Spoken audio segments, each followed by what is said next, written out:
Hey guys, you're in a nutshell with me, Ina. Nako, ang kakwentuhan po natin for this episode is, I'd say very inspiring and admirable. He's an inspiration not just for people here in Canada, but even for many people in the Philippines. We'll get into the details later on. Ipapasok ko na po siya. Ang ating panahuhin ay si Jirome De Castro. Hi, Jerome! Hi, na good evening or good morning over there. Wherever they are, on whatever time they choose to watch this. Okay, marami na rin, in a way, nakakaalam po ng storya ni Jerome. Okay, it's very interesting to me. I first found out about Jerome's story actually in an episode on magpakailanman. Ako, yung mga kababayan po natin na mahilig na manood ng MMK at MPK in this case, baka po na chance pa niyo po yung episode featuring Jerome's life. Okay, he is a runner, athlete who's been diagnosed with a condition called dystonia. Okay, and now he moved to Canada and continues to live with dystonia, obviously, and an advocate for awareness, hindi ba? Jerome, unahin muna natin, okay? Not many people are aware of what dystonia is. Can you explain to us this condition? Dystonia is a movement disorder. Mm-hmm. It's characterized by involuntary muscle spasms. Mm-hmm. Sa mga patients ng dystonia, actually, maraming parts. Merong iba buong katawan. Well, in my case, leg yung sa akin. Okay. Leg tsaka sa shoulder. But now, medyo, I was diagnosed like 2015 and slowly getting better. So, that's good to know. Okay. Pero i-clarify ko lang, you're slowly getting better. But is dystonia something that you will have to live with permanently for the rest of your life? Paano ba siya minamanage or what? No? Yeah, unfortunately, there's no cure sa dystonia, but there are treatments to manage the symptoms. Yung management ang pinaka mabilis at pinaka daling makuha is yung Botox, injection ng Botox. Oh, okay. So as Jerome mentioned, yung sa kanya, it affects his neck area. It causes involuntary movement. Basically, he can't help it. Pag gumagalaw pa minsan-minsan po ang kanyang leeg. But it's not always here. It could happen in different parts of the body. Okay. Yeah. Now, kanina ko lang aminin ko, Jerome, kanina ko po napanood ang buo yung episode ng kanyang MPK. So he said he was diagnosed with dystonia in 2015. Pero parang even before that, based on the episode, you and your wife have already been thinking of moving to Canada. Tama ba yun? Yeah. How long have you been wanting to give it a shot? 2012, we really wanted. Actually, ba nung una uso yung provincial nominee sa Manitoba. Oh, Manitoba. Okay. Nasa Vancouver ngayon si Jerome. Yeah. Okay. So 2012 pa lang. Why? Yeah. Why did you consider it? Well, honestly, sa amin, sa family namin. So at first, we wanted a second chance. More of starting over. Starting over. Yeah, for many naman. Actually, for many, yun naman talaga ang dahilan nila, di ba? Okay. We tried, then nag-evolve na siya dun sa, of course, yung very generic answer, but very true. Siyempre, future ng mga anak namin. Oo. 2012, nauso na yung provincial nomination na program, and yet you arrived here through the student pathway, am I correct? Yep. Okay. Paano nag-evolve into student pathway? Again, nakakahiyaman. Pero I don't know how accurate kasi yung episode. Pero na-deny a few times yung initial applications ninyo, no? Can you briefly... Hindi siya na-deny. Oo nga, kasi dun kasi can you clarify, anong naging process ninyo, bali? Yung nagtitest lang kami dun sa tawag dito, yung mga points na required. Okay.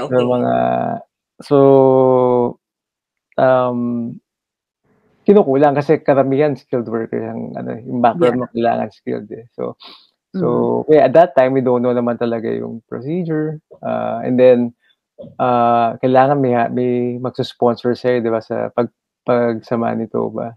May May okay. family na mag-sponsor sa'yo. So, naghahanap kami, wala kayong makuha. Merong magsasabi, kukunin kami, but hindi naman natutuloy, mga gano'n. I see. So, Okay. And then, when did you decide to, sige, mag-student pathway na lang tayo? Medyo matagal, ano? Ang tagal matagal, niyo from matagal. 2012 and you arrived here last year? Kailan ba? So, last year. Oo, ang tagal niyong parang inisip at pinlano at naghintay in a way, no? You Yeah. delayed your plans. What happened? Isip namin papaano. Hindi, Oo. kasi meron kaming, yung relative ng wife ko, meron silang agency. Oh, okay. Dito based sa Vancouver. But meron din sila sa Ontario. So, may kami ng tulong sa kanila. It was 2019 actually. 19 or 20? 20, yung nung pandemic, nung lockdown sa Pilipinas. That's when we decided na why don't we give it, kasi masyado kami nasisindak sa sa expenses di ba? Yeah, So, they're saying that the most expensive path is the student path, but it is. Yeah, oo, yun daw ang sabi. But we didn't, bother at that time to check kung kakayanin or ano. We decided to give it a try nung 2019. Okay. So medyo kaya kami late dumating, medyo nag-delay sa mga approvals but it was good for me yung paghihintay kasi 1 year kami naghintay. Oh, I see. Okay. Hindi ko pala na follow up kanina, Jerome. You said you wanted to start over. Yan yung initial thoughts ninyo for wanting to move to Canada. If it's okay with you, can you describe to us what was life like back home, which made you think now we want to start over? How were you guys? What were you doing back in the Philippines before you moved here, and your wife as well? How were you guys doing as a family? Masyado akong reklamador dati. What do you mean? Reklamador? Sabi mo? Yeah, reklamador sobra. I mean, lahat ng makita ko. People are branding me as negative. But I'm a very outgoing person, but mabilis akong mag-react sa mga let's say incidents sa office, let's say kunwari meron akong absent na tao, maiinit ulo ko kasi I handle people and very dependent ang operations ko sa mga tao. I Parang, see. mga ganon. Then parang, gusto ko na mag-design, ganyan. Parang, typical na, I can't say it's typical, but minsan, actually, tinatawanan ko na nga yung ugali ko na. Okay, pero you guys were doing well? I mean, alam mo naman, let's not deny it, pero marami rin kasi wanting to move to Canada to try to earn a better living. Okay naman kami. We're stable, but I don't know. I lack the motivation actually talaga. Siguro, yun ang isa sa mga kaya ako naging reklamado. And then I'm too much into my sports. Kasi aside from running, nagtatriathlete. Triathlete. So it really requires a lot of my time. And now in Canada, alam ko, tumatakbo ka pa rin. I checked your account. You're still very active here. You live a very active lifestyle. Pero bago natin pag-usapan yun, when you applied sa student pathway, I'm sure many are also curious about this or to know, na did your dystonia in any way affect your application? Well, I'll be honest, we were worried about this one. We were very worried because this is an unknown condition. And I declared, I've been honest, dineclare namin lahat, pati yung humingi kami ng what do you call this, yung medical abstract from my neurologist and everything. Because we have to be honest, one thing for... Hindi ka pwedeng... na, dito ka pa matuklasan, di ba? Na hindi mo dineclare. Sa mga mag-apply dyan, no. Don't do that. lahat i-declare kailangan. Nagulat nga ako, parang dire-diretso sa akin, hindi siya naging hindrance, hindi siya nagpabagal ng proseso ng pag-a-apply namin. Wow, that's so good to hear. Okay, just to be clear, your wife is the one who is a student. Yeah. And now si Jerome is the one with a work permit. Okay, so nandito na sa Canada. How has it been? It's been a year. Ano nang ginagawa mo? Sabi mo kanina sa Pilipinas, reklamador ka. Yan, sabi mo. Dito sa Canada, ano na? Well, it's a 180-degree turn. So, I mean, iba yung perspective ko sa buhay talaga dito. How? Yeah, I mean, very humbling, very humbling. I've seen a lot of Filipinos here really work 2 or 3 jobs then, di ba? And actually, I am inspired by them. Office boy ako eh. So, corporate boy si Jirome sa Pilipinas. So, dito, unang trabaho ko is sorter ng donation. So, dito kailangan mabilis ka kumilos, ganyan. And then, nakakapagod. But sila, I can't see that nagreklamo sila at the same time. Meron pa silang second job. Then, I mean, na-inspire ako sa kanila. Kung kaya nila, dapat kayanin ko. And then, of course, hindi ako, before, I'm sure if I was in the Philippines, magreklamo talaga ako. But dito, no. I mean, I appreciate everything. Matawid ko yung araw ng maayos. Sobrang thankful ako kay Lord. Lagi ako nagtrabaho. Talagang yung relationship ko sa kay Lord is mas naging You're working 2 jobs, am I right? Or working 2 jobs? 3 jobs. 3? Grabe. Yeah. But hindi full shifts. So I have a full-time job. Monday to Friday yun. And at least desk job siya. And ang time ko doon is sa Ontario kasi I allocate appliances sa Ontario. So ang oras ko umaga 6:30 to 3, which is to my advantage because I can still do my others a lot of things pa. So so my second job is, I used to work with McDonald's but medyo konti magpigil shifts eh. So nilipat ako sa Dairy Queen. Ang shift ko doon is 6 to 10. So how's a typical day like with 3 jobs? I mean, you know what? Siguro ngayon ko palang ma-share to. I think the Lord prepared me for this role because I've been training triathlons for 5-6 years and that has been my mindset right now.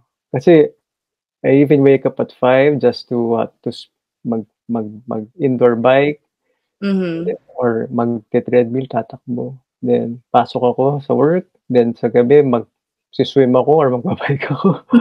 So I mean it has been like that. So I guess I felt like that was my training for a bigger responsibility in my life. I mean, why did you decide to have 3 jobs? Taas ang rent muna. Nasa Vancouver.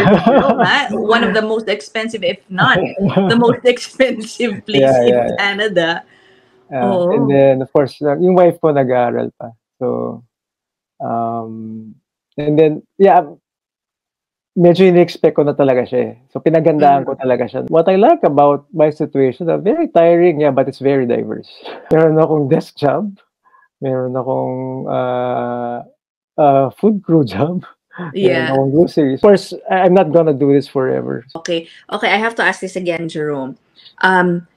When you were looking for a job, itong dystonia, did it have any effect on your job hunting? No. No. How was it, your job hunting experience here in Canada? Yung una, well, ni-refer ako yung sa thrift shop. Then, I just found a role sa Indeed that check ako. Then nakita ko yung something aligned with my corporate work back in the Philippines. And then, kinuha naman ako. Paratandaan nyo dun sa intro, sabi ko, Jerome is an inspiration and admirable because he also advocates for dystonia awareness, not just in the Philippines, but also in Canada. Active ka dun sa isang group. Wait, hold on, I put it down. It's the Dystonia Medical Research Foundation Canada. So, maliban sa kanyang 3 jobs, at maliban sa tumatakbo ka pa rin, I understand, you still make time for this organization. What exactly do you do there, or anong ginagawa niyo dun sa group? It's matik na kasi sa akin kapag may foundation or merong grupo na dystonia, parang very at home ako sa kanila. Sa Philippines, you even helped raise funds for some dystonia patients, is that right? Yeah. Are you also still doing that here, maybe? Meron ka pa bang ganong effort? Kasi every July, merong ang DMRF Canada, merong malaking campaign. It's Freedom to Move for Dystonia. And kinuha nila akong ambassador. Wow! In July. Okay. So, congratulations. So, diba? Magiging face of the organization ka nun. Ganon ba? Yeah. Parang ganon. When they advised me that they'll be getting me as their ambassador, parang 6 months pa lang yata ako dito. Maybe you can share with us yung life mo working or living in Canada with dystonia. Can you compare it a little bit to how you were as the same back in the Philippines? Yeah, there are some who are asking me, yung mga kaibigan ko din may dystonia, paano ko nga nagagawa? Well, it all boils down to motivation right now. And before, that part ng pagiging reklamador ko is yung dystonia. It's really painful eh. It's really painful. And then if you keep, for my case, if I keep on thinking na masakit, talagang masakit at, limited lang yung magagawa mo. Here, there's no room for this right now. I mean, mapupuwersa ka. Oy, wag kang sasakit, di ka pwede, gano'n. Yeah, but it is still painful, but I don't feel sorry anymore about it. It's something na I was probably praying na sana mas sumipag na ako, ganyan. I can really say right now that hindi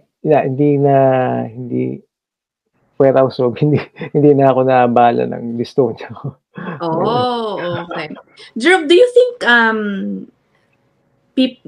people with dystonia or other physical disabilities have the same opportunities? I have seen, and I have meron pa nga dito yung mga nasa spectrum nagtatrabaho. Merong akong kakilala nag-apply dito. Bulag siya, isang mata, pero it didn't become a hindrance. I feel that as long as you can prove to everyone, or that you can work, it's not going to be an issue. And then and sa mga application forms nga dito, di ba, tinatanong kung ano yung and they will accommodate you. That's what they call it. They will ask you dun sa mga application, let us know if you need special accommodations or anything. So do you wish that things are the same for those in the Philippines? Kasi you've helped people with dystonia, you've talked to people, I'm sure, na may mga ganyang concerns back home na parang sana pwede ako magtrabaho, but might feel that baka hindi sila kunin for whatever, because of, iniisip na limitations nila. Malayo ba yung Philippines? Or how is it how does it fare compared to what you've seen in where you are in Vancouver? Medyo malayo. Malayo. Dapat tanggalin na yung picture sa resume. Dito walang picture sa resume. Correct. Full-time job mo, inaalagaan mo because that's where your benefits would be coming in. Can you share with us? Kasi I'm sure yung management mo of dystonia comes with the expenses, at least back in the Philippines. Yes, Ngayon that you're here, how has it been expenses-wise? Sa Philippines, I get Botox, as I mentioned. Tinitipid ko yan, 1 vial. Actually, mamaya ako kwento. So, 1 vial, pag regular, yung wala kang PWD, abuti ka 30,000. Isang every when yun? Dapat every 3 months. So, 30,000 every 3 months. Okay. yeah. So, ako, Mabigat din. mabigat. So, sinasagad ko. Kasi ang effect ng Botox, 3 to 6 months eh. So, pag sumakit na siya ulit, or pag nararamdaman ko na nagwe-wear off, that's the time na magagilap na naman ako pambayad ng pang-Botox. Oo. So, mga 6 or 8 months. So, yeah, yun yung, may time nga, pinabot ko ng 1.5 years na walang injection. Oh my. Pagdating ko dito, yeah, it took a while before I was able to find a neurologist. But yung 1 year wait na sinasabi nila just took me 6 months. Injections ko, it's free. Now, free na. And every 3 months mo talaga kukunin. Hindi mo na kailangan patagalin. And probably that's why maganda yung response ng ano, yes. So basically, Jirome is also a first-hand witness dito sa sinasabing problema rin sa healthcare in Canada. You mentioned, you had to wait. Yeah. Medyo matagal lang hinintay mo to find a specialist, basically, in your case, neurologist. What did you do then for 6 months while waiting? Did you see anybody else? Maybe a different doctor? Paano ba yun? Wala. Tumakbo lang akong tumakbo. Ito namang dito eh. Walk-in clinic. So, doon ako humingi ng medication. Binigyan naman ako ng oral med. Oh, okay. Yeah, marami pong walk-in clinics dito. At least you had that option or alternative while waiting. Yeah. Nakuha mo naman yung mga kinakailangan. I mean, you mentioned all the medicines that you needed, they gave it naman. Yep. Medicine dito, hindi po free. Okay? O po, contrary to what might say, hindi po free din ba sa'yo? Paano naging, kami may bayad pa kami. Kaunti lang naman. Paano naging free? Want to share this kasi konti lang nakakala. I mean, kailangan kunin natin to benefit natin. Oo naman. Oo nga naman. Parang, they'll be asking how much your income is. Akin parang nag-fall under ng category ng zero annual deductible for the next 2 years, I guess. So, wow! So, good for you. Basically, free din pala lahat ng gamot ni Jirome. Because the common situation here is, so may bayad yung gamot, but for those employed, most of the time, your companies will shoulder a big portion, a significant portion din of your medicine expenses. Yes, exactly. So, hindi mo rin talaga naman babayaran ng buo often. Pero, sa case ni Jirome, pasok siya sa free, so good for you. That's also one of the biggest, I'd say, benefits of, having any type of condition in Canada. You really don't have to worry about your medical expenses. Here, yun nga lang, sometimes you have to wait. Like what happened to Jirome. Okay. Sige, medyo napahaba na. I can't believe, naka-half hour na tayo. But, sabihin ng iba, Jirome, sulit ba ang paglipat mo dyan? Now you're working 3 jobs. Are you happy here so far in Canada? I can say yes. Ngayon, wala pa kami sa stage na settled down na kami. But, of course, if our family didn't move to Canada, probably I won't discover this new or the new me. I mean, hindi ako babago. I mean, sobrang iba yung perspective ko sa buhay niyo. I'm very grateful that I can provide food to the table. Before, I was like, happy-go-lucky. Ang comparison ko nga is masyadong privilege ng buhay ko sa Pilipinas. Konting hindi lang magandang nangyari. Reklamo. But dito, no. I mean, the changes, mahirap, but, there's fulfillment. I'd rather have this path right now because I know in the future, kahit may edad na ako, I mean, it's gonna help me to become a better person, a better father, and hopefully, better servant to the people I'm serving sa dystonia community. Good luck sa'yo. And thank you for those information that you shared. Sana makatulong sa mga naku-curious. How is it? Posible bang lumipat sa Canada? Baka sabihin nila, baka hindi ako makapasok o makapasa because of whatever physical, ailments that they may have. Tignan niyo po si Jirome. Yeah. It wasn't an issue, basically, no? No. From application to finding employment there, wala siyang naging problema, no? Tama? No, wala. Yeah. Okay. Well, thanks so much for Pinalagaan pa ako sharing dito. Ha? Inalagaan pa ako dito. Oo, inalagaan pa siya. Wala siyang binabayaran sa tuition. Sabi nga niya, he only hopes pumantay o lumapit po yung sitwasyon ng mga katulad ng may dystonia po sa Pilipinas, hindi ba, Jerome? Of course, we hope for the best for everybody. Thanks so much. That's it for our episode. I'll see you on the next one. Thank you, Jerome. Thank you. Okay, bye guys. Bye.